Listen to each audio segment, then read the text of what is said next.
आज अपना रिवीजन करेंगे इस चैप्टर का पूरा, जो जितने भी टॉपिक्स अब तक कवर अप हो चुके हैं। तो इसमें देखो, सबसे पहला टॉपिक जो हमने किया था वो रेशियोज़ किया था। ठीक है, इसमें रेशियो में ऐसा था कि जब पुरानी और नई रेशियो गिवन थी, दो पार्ट्स हैं बेसिकली, कि अगर पुरानी और नई रेशियो गिवन है तो सेक्रीफाइस निकालते थे ओल्ड माइनस न्यू करके। ठीक है, अगर कई बार हमने देखा था माइनस में भी आता था, तो माइनस में आने का मतलब था if it comes negative it becomes gain. ठीक है, एक उल्टा फॉर्मूला था वैसे, gain is equal to new minus old. ये यूज़ नहीं किया था बट ये आगे वाले चैप्टर में यूज़ होगा, तो इसका जस्ट रिवर्स फॉर्मूला है गेन। नोट, अगर ये नेगेटिव है तो ये सेक्रीफाइस बन जाएगा। ठीक, सेकेंड पार्ट क्या था इसमें कि कई बार ऐसा होता था कि one partner require some share from another partner. कुछ रिवीजन में जब तुम करोगे ना तो ऐसा दिखेगा कोई पार्ट कि उसमें तुम्हें क्या गिवन होता था, गेन या सेक्रीफाइस पहले गिवन होता था, तो हम इन्हीं वाले फॉर्मूले को रिवर्स कर लेते थे, फिर अप्लाई करते थे new share is equal to old plus gain या फिर ओल्ड माइनस सेक्रीफाइस। तो चीज़ एक ही है बट क्या है कि उसको घुमा देते थे, एक ही फॉर्मूला यही सेक्रीफाइस वाला, इसी फॉर्मूले को घुमा देंगे इधर। ठीक, सेकेंड टॉपिक था हमारे पास treatment of goodwill. Treatment of goodwill में दो केसेस थे। Case number first, if goodwill account is not raise या क्वेश्चन में कुछ नहीं लिखा हुआ तो ये वाला केस लेके चलेंगे। Apply this case if question is silent. Entry याद थी तुम्हें, gaining partners capital account debit to sacrificing partners capital account. Sacrificing ratio use करते थे, मैंने वैसे लिख दिया गेनिंग रेशियो या सेक्रीफाइसिंग रेशियो, वो चीज़ यहाँ पर यूज़ होगी। केस नंबर सेकंड था, गुडविल अकाउंट हमने खोलना था, गुडविल अकाउंट इज रेस्ड, तो दो एंट्रीज थी। Goodwill to all partner, old partners बोलता था वैसे मैं इसको, goodwill to old partners capital account, क्योंकि इसमें पार्टनर्स चेंज नहीं होते, उतने के उतने पार्टनर रहते हैं। और ओल्ड पार्टनर्स कैपिटल अकाउंट या all partners capital account debit to goodwill. पहली एंट्री ओल्ड रेशियो में, सेकेंड एंट्री न्यू रेशियो में। एक इस टाइप का ये आ सकता है कि तुम्हें ना कैपिटल अकाउंट लिख के दे दे कि कैपिटल अकाउंट्स वो फिक्स्ड, तो उसमें जो अगर फिक्स्ड कैपिटल होती है ना, मतलब if in case fixed capital is given, तो यहाँ पे जो पार्टनर्स कैपिटल अकाउंट बोल रहा हूँ ना, यहाँ पे नाम चेंज होकर करंट अकाउंट हो जाएगा। इसका क्वेश्चन हमने किया नहीं था, बुक में देखना आपको मिलेंगे, जो भी बुक आप फॉलो कर रहे हो उसमें आपको मिलेंगे पार्ट। ठीक, नहीं समझ आया तो इतना रेलिवेंट भी नहीं है, छोड़ देना, कोई दिक्कत नहीं है। ठीक है, existing goodwill if question, if given in question. ठीक है, क्वेश्चन में साथ में तुम्हें दे दे, या फिर ऐसा दे कि कुछ वर्ड्स दे दे लिखे हुए साफ साफ कि appearing, goodwill is appearing in books and existing in books. ठीक है, तो उस केस में हम क्या करेंगे कि this can be applied with case 1 और 2, इसके साथ भी आ सकता था और इसके साथ भी, तो उसमें दो गुडविल गिवन होंगी, इस क्वेश्चन की भी दो गुडविल होंगी, इस क्वेश्चन की भी दो गुडविल होंगी, तो ये तो नॉर्मल पार्ट चलना ही चलना है। जो ये अपीयरिंग या एग्जिस्टिंग इन बुक्स वाली गुडविल है, इसको हम अलग से एंट्री डालेंगे, all partners capital account debit to goodwill. क्यों? क्योंकि ये बैलेंस शीट वाली गुडविल है, ये बैलेंस शीट में गिवन होती है। ठीक है, मतलब हमें तो लैंग्वेज में लिख के देगा, उसके लिए वर्ड्स देगा कि अपीयरिंग इन बुक्स या एग्जिस्टिंग इन बुक्स, तो इसका मतलब होता है कि ये बैलेंस शीट वाली गुडविल है। ठीक है, तो इसकी एंट्री होती है सभी पार्टनर्स कैपिटल अकाउंट डेबिट करेंगे और गुडविल को क्रेडिट कर देंगे ख़त्म करने के लिए। ठीक है, तो ये वाला पार्ट हमारा एग्जिस्टिंग गुडविल हो जाएगा। ठीक, ये 7 पॉइंट्स की लिस्ट में भी आता था, वही वाला पॉइंट है वैसे, ये 7 पॉइंट्स की लिस्ट। तो दिस केस प्लस दिस भी लग सकता है और दिस केस प्लस दिस भी लग सकता है बस। उसके बाद फिर आगे का टॉपिक हमने किया था, 7 पॉइंट्स का ट्रीटमेंट था हमारे पास।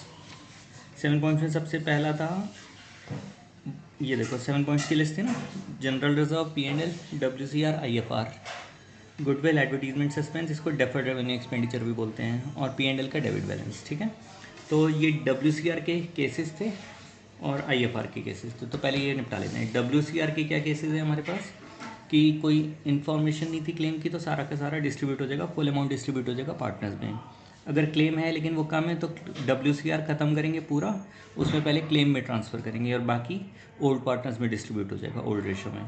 अगर क्लेम बराबर है WCR के तो WCR टू प्रोविज़न, और अगर क्लेम ज़्यादा है WCR से तो WCR debit to provision for WCR, ये WCC भी लिखते थे हम इस चीज़ को। ठीक है, ये प्रोविज़न फॉर WCR भी लिख सकते हैं और WCC भी लिख सकते हैं, तो हम प्रेफर कर रहे थे कि हमने वर्ड्स WCC यूज़ किया था, वर्कमैन कंपनसेशन क्लेम। ठीक, तो इसमें एक्स्ट्रा जो बच जाता था वो रिवैल्यूएशन में से लेते थे हम, और क्या करते थे कि जो रिवैल्यूएशन को ख़त्म करने के लिए जो एक्स्ट्रा क्लेम हो जाता था WCR से ऊपर का, उसको रिवैल्यूएशन में डालते थे और रिवैल्यूएशन ख़त्म करते थे पार्टनर्स ओल्ड रेशियो। ठीक, ये वाला पॉइंट फिर रिलेवेंट नहीं है, ये मत पढ़ो। उसके बाद फिर अगला पॉइंट है हमारे पास ये वाला IFR का। IFR में कंपैरिजन होता था बुक वैल्यू का मार्केट वैल्यू के साथ, तो अगर कोई इन्फॉर्मेशन नहीं है मार्केट वैल्यू बुक वैल्यू के बराबर है तो IFR डिस्ट्रीब्यूट होगा ओल्ड पार्टनर्स में। अगर मार्केट वैल्यू कम है बुक वैल्यू से लेकिन उसका डिफरेंस IFR से ज़्यादा नहीं हो रहा था, ठीक है, तो IFR टू इन्वेस्टमेंट्स, पहले इन्वेस्टमेंट्स की वैल्यू कम करेंगे और बचा हुआ डिस्ट्रीब्यूट कर देंगे पार्टनर में। मार्केट वैल्यू कम है बुक वैल्यू से लेकिन डिफरेंस IFR से भी ज़्यादा हो रहा था, तो IFR डेबिट करेंगे टू इन्वेस्टमेंट्स और बैलेंस रीवैल्यूएशन से निकल आएगा और रीवैल्यूएशन का डिस्ट्रीब्यूशन हो जाएगा ओल्ड पार्टनर्स में। और यहाँ पे था मार्केट वैल्यू ज़्यादा हो रही थी बुक वैल्यू में, तो मार्केट वैल्यू ज़्यादा होने का मतलब था कि IFR यूज़ होगा ही नहीं, तो वो पार्टनर्स में डिस्ट्रीब्यूट, फिर इन्वेस्टमेंट्स की वैल्यू को बढ़ाना पड़ेगा और फिर जो रीवैल्यूएशन का फ़ायदा है एक्स्ट्रा बेनिफिट वो इसमें दे देंगे ABC old partners old ratio में। ये 2 पॉइंट हो गए, बाकी बचे 5 point. General reserve P&L credit, goodwill, advertisement expense P&L debit, ये सारे के सारे ओल्ड पार्टनर्स ओल्ड रेशो में डिस्ट्रीब्यूट होते हैं हमारे पास, ठीक है। ये हमारा 7 पॉइंट्स का ट्रीटमेंट यहाँ पे खत्म हो गया पूरा। चाहे तो नोट्स आप लिख लेना सारे के सारे, ज़्यादा कन्वीनियंट रह जाएगा, ठीक। उसके बाद हमने टॉपिक किया था अपना रिवैल्यूएशन अकाउंट। तो रिवैल्यूएशन अकाउंट में क्या टॉपिक किया था हमने, revaluation of assets and liabilities, assets का इंक्रीज इधर, एसेट्स का डिक्रीज इधर, लायबिलिटीज़ का इंक्रीज इधर, लायबिलिटीज़ का डिक्रीज इधर। और क्या पॉइंट किया था इसमें, unrecorded asset, unrecorded liability, difference gain या loss, old partners old ratio, ठीक। अगर जर्नल एंट्रीज तुम आपसे पूछी हैं तो जर्नल एंट्रीज भी पास करके आनी जो हमने कर ली थी क्वेश्चन में। If revaluation account is not asked then prepare it in working note to pass journal entry of profit. ये वो चीज़ नहीं है एडजस्टमेंट एंट्री नहीं, अगर उसने क्या कहा कि रिवैल्यूएशन अकाउंट बनाने के लिए नहीं कहा तुम्हें, ठीक है, तो तुम रिवैल्यूएशन अकाउंट बनाओगे कहाँ पर, वर्किंग नोट में। ये ध्यान रखना, रिवैल्यूएशन अकाउंट फिर कहाँ पर बनेगा, वर्किंग नोट में बनेगा, ताकि प्रॉफिट की एंट्री बना पाओ, क्योंकि प्रॉफिट कहाँ पे निकलेगा, ठीक है, प्रॉफिट हमेशा यहीं पर निकल पाएगा रिवैल्यूएशन अकाउंट में। अब जब तुम रिवैल्यूएशन अकाउंट बनाओगे ही नहीं तो प्रॉफिट कहाँ से आएगा, प्रॉफिट या लॉस। तो इसीलिए तुम्हें क्या करना पड़ेगा, रिवैल्यूएशन अकाउंट बनाना पड़ेगा, ताकि तुम जो प्रॉफिट या लॉस की जो जर्नल एंट्री है वो भी बना पाओ। अदरवाइज़ क्या है कि बाकी एंट्रीज तो नॉर्मली हो जाएंगी, फिर एक एंट्री छूट जाएंगी, इसके नंबर कटेंगे, ठीक। अच्छा, उसके बाद एक पॉइंट ये था कि एडजस्टमेंट एंट्री करके दिखाओ।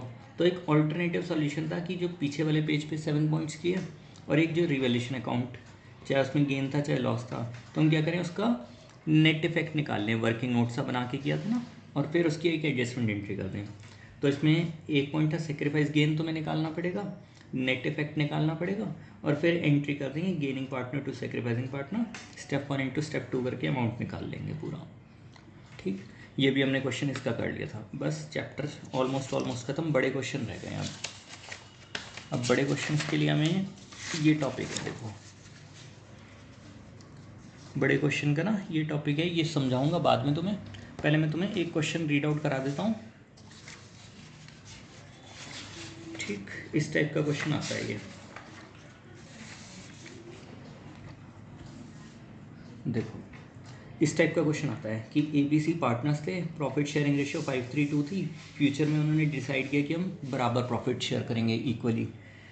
बैलेंस शीट देगा तुम्हें, एसेट्स और लायबिलिटीज़, फिर उसके बाद एग्री करेंगे वो कि हमने कुछ चीज़ों की वैल्यू चेंज करनी है, जैसे बिल्डिंग थी तो उसको 10% से घटाना है, प्लांट एप्रिशिएट करना है, एप्रिशिएट का मतलब होता है वैल्यू को बढ़ाना, PFBD क्रिएट करना है। एक्चुअली डेटर्स होते थे ना, तो डेटर्स पे डाउट रहता था कि पूरा पैसा आएगा या नहीं, तो उसके लिए हम प्रोविज़न क्रिएट करते थे। पिछले साल पढ़ा था हमने term provision for bad debts या प्रोविज़न फॉर डाउटफुल डेट्स बोलते थे, PFDD, ठीक। एक क्रेडिटर है जो 10,000 रुपये नहीं लेगा, रिवैल्यूएशन के खर्चे और goodwill of the firm will be valued at, ठीक है। क्या बनाना है, देखो prepare revaluation account, partners capital account and balance sheet of reconstituted firm. इस चीज़ को हम बोलते हैं रिकॉन्स्टिट्यूट, यानी कि दोबारा से जो चेंजेस हुए तो उसके बाद नई बैलेंस शीट कैसे बनेगी हमारी, ठीक है। ये क्वेश्चन है हमारे पास। बैलेंस शीट में देखना चाहते हो, देखो एसेट्स नॉर्मल से हैं सारे, building, debtor, plant, stock, land, bills receivable, bank, ठीक है। इस साइड में लायबिलिटीज हैं, क्रेडिटर्स, बिल्स पेबल। ये जनरल रिजर्व पढ़ते ही ध्यान आ गया कौन से पॉइंट से लिंक किया मैंने, 7 पॉइंट से, जिसका डिस्ट्रीब्यूशन कैसे था, old partners old ratio. Capital में नॉर्मली गिवन थी और ये हमारे पास कुछ रिवैल्यूएशन की चीज़ें गिवन थी, ठीक। तो अब इसके बेसिस पे हम अपना नेक्स्ट वीडियो में, ठीक है, उसमें तुम्हें प्रैक्टिकली क्वेश्चन करना सिखाऊंगा पूरा का पूरा, कि उसमें रिवैल्यूएशन अकाउंट बनाएंगे, पार्टनर्स कैपिटल और बैलेंस शीट, ये वर्किंग नोट तुम्हें पहले ही आता बनाना, और गुडविल की एंट्री भी तुम्हें बनानी आती है पूरी की पूरी।